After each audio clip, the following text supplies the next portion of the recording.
A single Chinese ship can lift 1,800 tons, about 4 fully loaded jumbo jets, and raise that weight more than 200 meters into the air, higher than a 60-story tower, right out in the open ocean.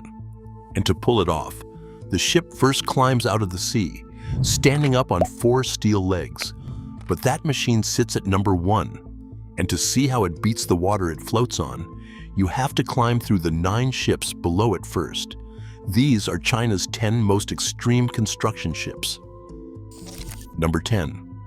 The Xue Long 2, or Snow Dragon 2, a polar icebreaker built at the Jiangnan shipyard in Shanghai and delivered in 2019.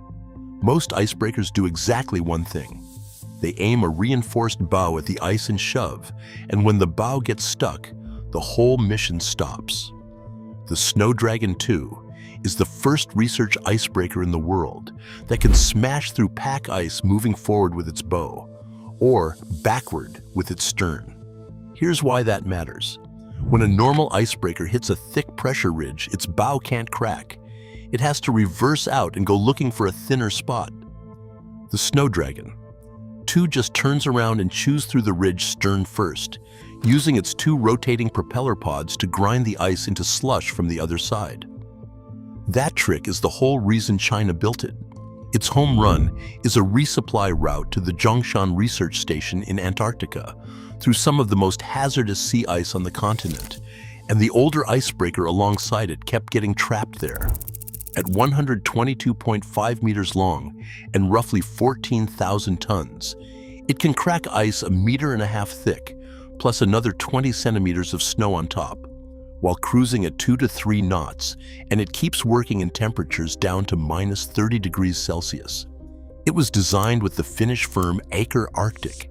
It carries 90 crew and scientists with a moon pool and a helicopter deck, and it can sail 20,000 nautical miles between refuelings, far enough to reach the loneliest edges of the planet and come home. Underneath, it runs on a diesel-electric system, feeding 2 steerable propeller pods, which is what lets it drive backward into the ice with real power instead of just coasting. And in 2020, it made history, teaming up with China's older icebreaker for the country's first ever twin icebreaker polar mission.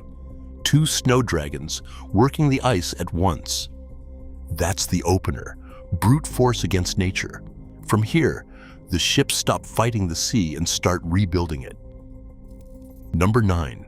The Tian Jing Hao, which translates as sky whale, and this is where China learned to build land where there wasn't any. It's a cutter suction dredger, and the job is simple to say and violent to watch. A spinning cutter head at the end of a long ladder grinds into the seabed, tearing up sand, clay, and rock.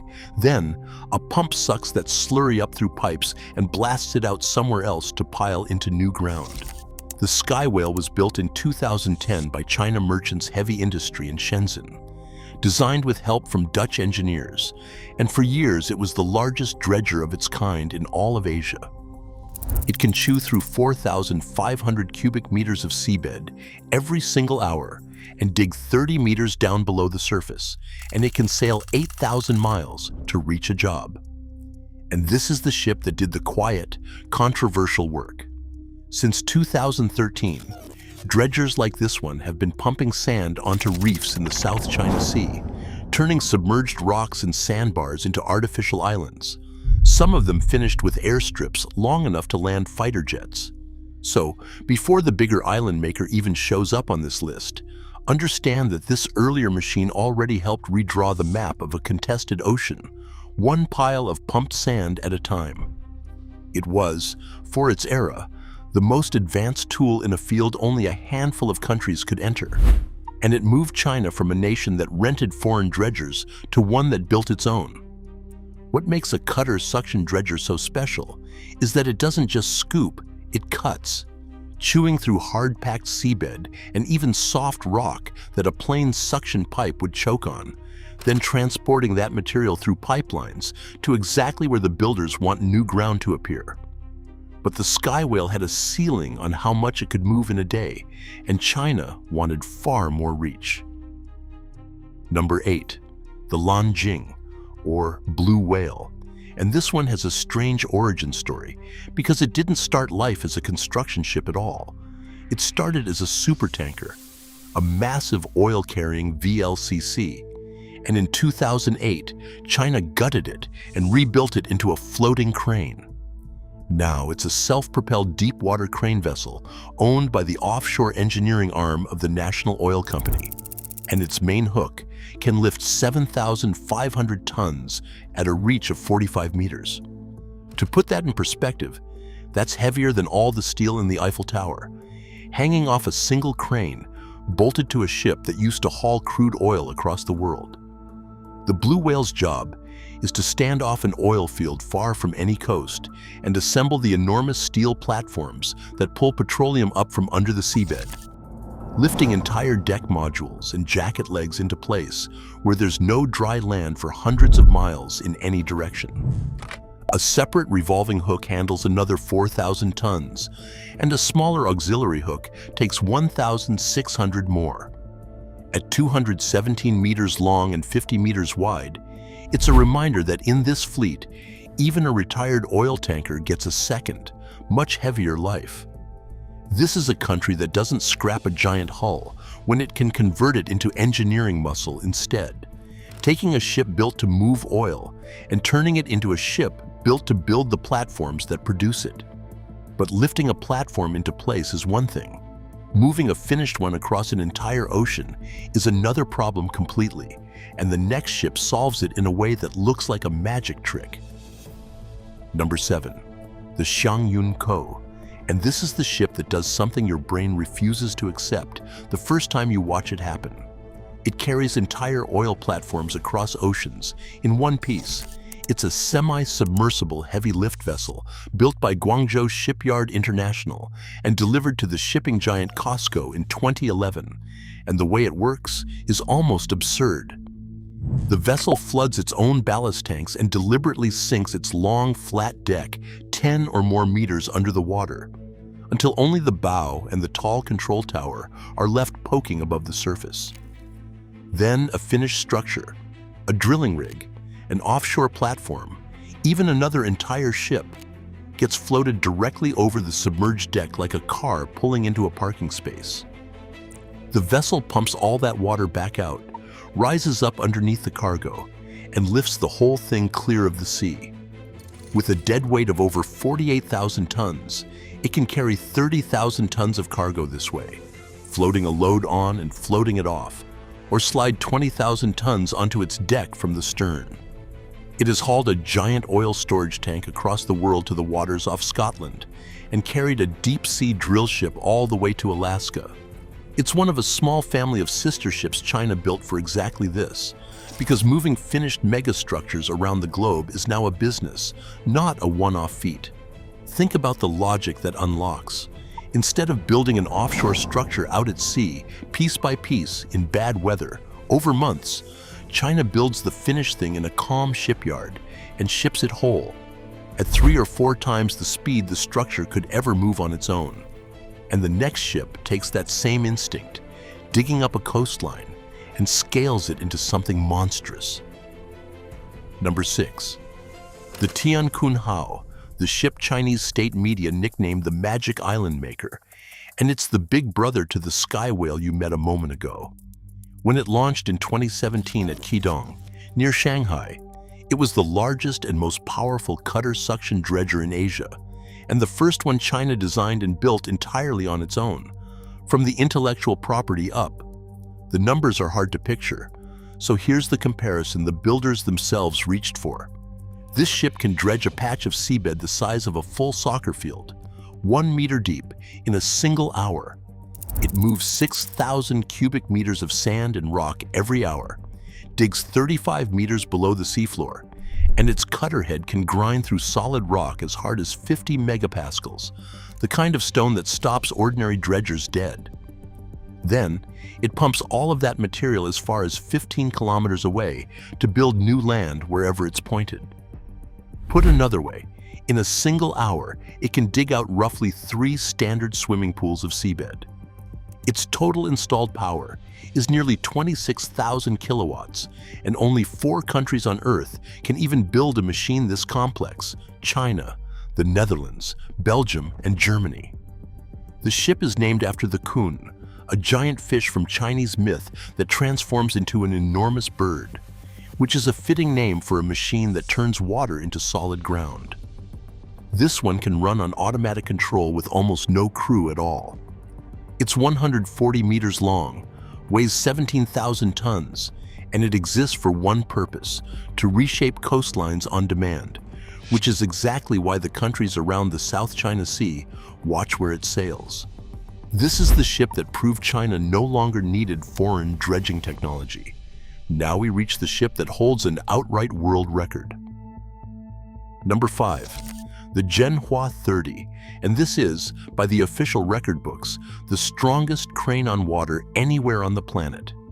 Guinness World Records lists it as the largest offshore crane in the world, and the spec that earns the title is genuinely staggering.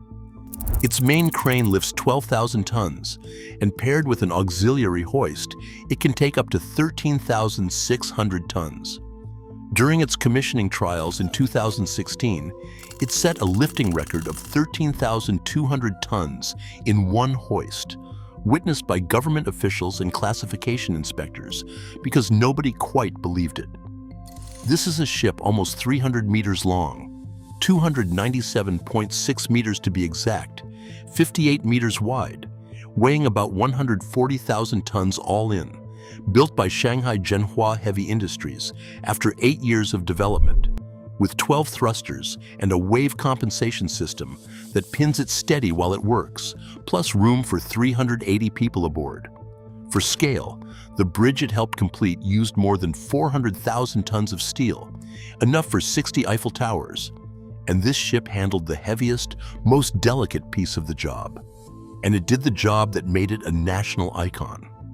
When China built the Hong Kong-Zhuhai-Macau Bridge, the longest sea crossing on Earth at 55 kilometers, the undersea tunnel section had to be sealed with one final joint, weighing roughly 6,000 tons.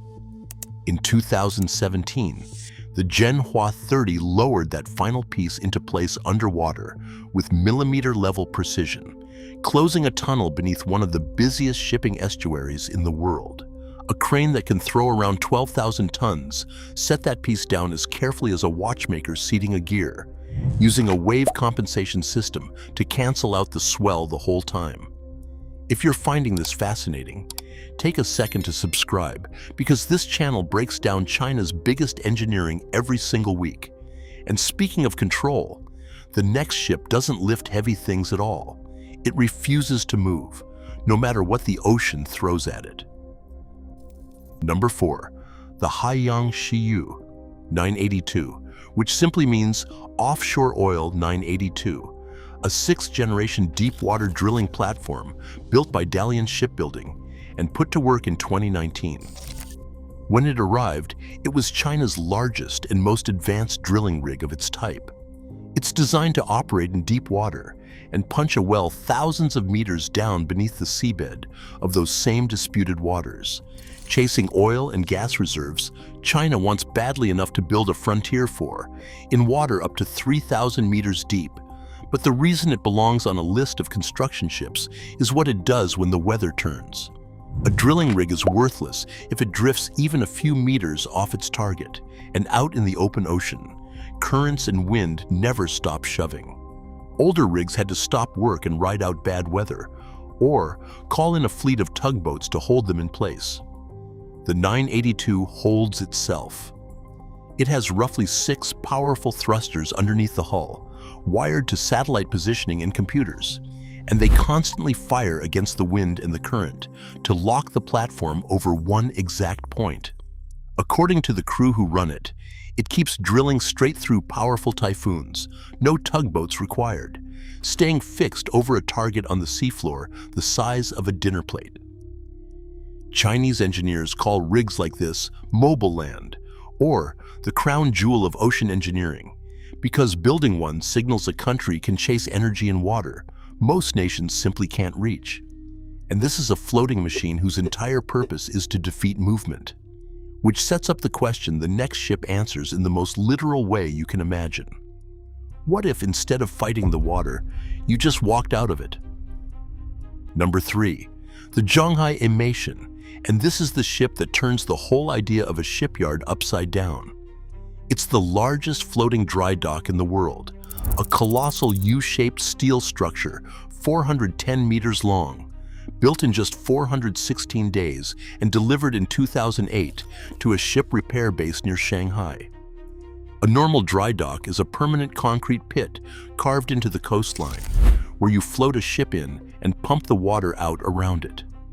The Zhonghai Yun is that same pit, except the pit itself floats, which means it can travel to wherever the work is instead of waiting for ships to come to it. Here's how it pulls off the trick. The structure floods its own ballast tanks and sinks itself down into the sea until its enormous deck is sitting deep underwater. An entire ship, one of the largest vessels afloat, sails directly into the flooded dock and lines up over the deck. Then, the structure pumps thousands of tons of water back out and rises, lifting the whole ship completely out of the ocean. Hull streaming water, propeller and rudder fully exposed. The vessel now resting on blocks in the middle of the sea, like a car raised up on a garage lift. Workers can then rebuild or repair a giant ship with dry feet, no fixed shipyard anywhere in sight. Built in just over a year and highly automated, it took a job that used to require a permanent coastal facility and set it loose to roam. It's a floating factory that swallows ships whole and hoists them into the air. And if a factory that eats ships sounds like the outer edge of what's possible, the next vessel throws out the one thing every single ship on this list still needs: a crew. Number 2, the Zhu Hai Yun, or Zhuhai Cloud, and this is the most futuristic ship on the entire list. It's the world's first intelligent unmanned mothership, a drone carrier that runs itself. Built by a CSSC shipyard in Guangzhou for a marine laboratory tied to Sun Yat-sen University, and delivered in early 2023. This 88.5-meter vessel operates with almost no crew because it genuinely doesn't need one. Near port, a human steers it by remote control. Out in open water, an onboard artificial intelligence system takes over completely and pilots the ship on its own. The first vessel ever to earn an intelligent ship certificate from the China Classification Society. But the ship isn't really the point. What it carries is. The Zhuhai Cloud holds more than 50 smaller drones, flying drones, robotic surface boats, and underwater submersibles, and it launches, commands, and recovers all of them as one coordinated swarm. Working together, those machines can scan a three-dimensional slice of ocean 50 nautical miles across, mapping the air, the surface, and the seabed all at the same time. It's officially built for ocean research, storm monitoring, and offshore wind farm maintenance, though analysts have been quick to note that a self-driving ship deploying swarms of sensors and submersibles has some very obvious strategic uses too, from mapping the seabed for submarines to monitoring contested waters. The scientist who leads the project described it as a beautiful new marine species that will bring a revolution to ocean observation, and that captures the shift. For decades, studying the ocean meant putting people on a ship and sending them out for weeks. This machine sends out a robotic swarm and coordinates it without a single human aboard. This is a vessel that doesn't just do construction work in the ocean. It thinks about the ocean on its own. And now, after 9 ships, you're finally ready for the one the title promised you. The machine that does the thing the water says is impossible. Number 1. The Ganghangping 5, delivered in the port city of Qingdao in August 2024. And yes, it's the ship that lifts 1,800 tons, nearly 200 meters into the air. But you've earned the real explanation of how, because the headline actually undersells what's going on. Start with the ship itself. It's a jackup vessel, 135 meters long and 50 meters wide, weighing about 29,000 tons empty, and its whole trick lives in those 4 steel legs. Each leg is a 135-meter truss tower, and the vessel drives all 4 straight down to the seafloor. Then, using rack and pinion motors, the ship winches its entire 29,000-ton hull up out of the water on those legs until it's standing above the waves on 4 steel stilts. At that moment, it stops being a ship at all. It becomes a rock-solid platform, completely immune to the swell rolling underneath it. And that is the secret behind the number. Its main crane can lift 1,800 tons. Separately, that crane's hook reaches 168 meters above the vessel's own deck. But because the entire deck is already jacked high into the air on those 135-meter legs, the crane tops out more than 200 meters above the surface of the sea, which is a Chinese record. So both numbers in the title are completely real. They just come from 2 different systems working together, the lift and the legs. It's China's 4th-generation vessel of this kind, built by a consortium led by a Wuhan marine machinery plant, and it's the first Chinese turbine installer with a full intelligent ship system, which the builders say boosts installation efficiency by around 20% over the previous generation. And here's what all of it is actually for. Offshore wind turbines have been exploding in size, and the previous generation of installation ships basically topped out around the 18-megawatt class. Ganghangping 5 was built to install the true monsters, turbines of 26 megawatts and beyond, machines with a hub 185 meters up and blades sweeping an area of 77,000 square meters, a single one of which can power roughly 55,000 homes for a year, while saving over 30,000 tons of coal and cutting more than 80,000 tons of carbon emissions. The math is what makes it strategic. In a 500-megawatt wind project, swapping 18-megawatt turbines for 26-megawatt ones cuts the number of turbines you have to install by more than 30% and drops the cost per unit of electricity by more than 10%. To plant a turbine that enormous into the seabed, you have to hoist a 1,000-ton nacelle to the height of a 60-story building and set it down with bolt-level accuracy in open water while the whole ocean tries to move you. Every other ship on this list either fought the sea or worked around it. This one just stands up and steps out of it, and that stability is exactly what finally lets China build wind farms the size of small cities out where the water runs deepest. And those deep water turbine fields are where the next ship comes in. A brand new Chinese vessel designed to change the oceans forever, reshaping the seabed and the entire energy map of coastlines. That breakdown is on screen now, so if the Ganghangping 5 made you rethink what a ship can even be, start there.